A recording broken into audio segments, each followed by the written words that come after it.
خطوط متقاطعة كل منها يوصلنا بقدر. كانت هواية، من هواية إلى قدر. أقدار نقشت على مر الزمان.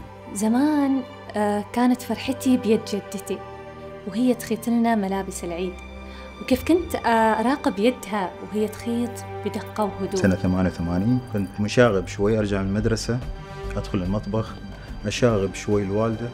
تترك أثرا لا يلمس. لما ألمس الأرض يدي ترجعني لشعوري وأنا صغير. دائما لمسة الشف الأخيرة هذه بتكون لمسة اليد، ضروري، ما بالملعقة أو بالقفازات، هذه بتكون اللمسة النهائية. الذاكرة تتذكر لين ما يصبح عمرك حتى لو 80 سنة. ذكر أبوي لما كان يعزف بإيد اليسار ويعزف يمسك القوس بإيد اليمين، فهذه تقول شيء وهذه تقول شيء. بس غير لما أنت تخلط بإيدك، في شعور وإحساس جميل جدا. هنالك شكل لما لم يقال، حركة تشبه الصلاة، تكرار صامت لا يعرفه إلا من أخلص للشيء. ليست اليد ما تصنع بل ما تتركه خلفها.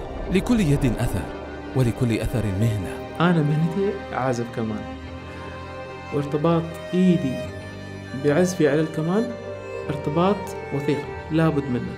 خالد قال لي يعني إيش راح تصير يعني؟ قلت له إن شاء الله راح أكون شيف. ولكل مهنة ذاكرة، ولا ذاكرة تروى إلا حين تتكلم اليد.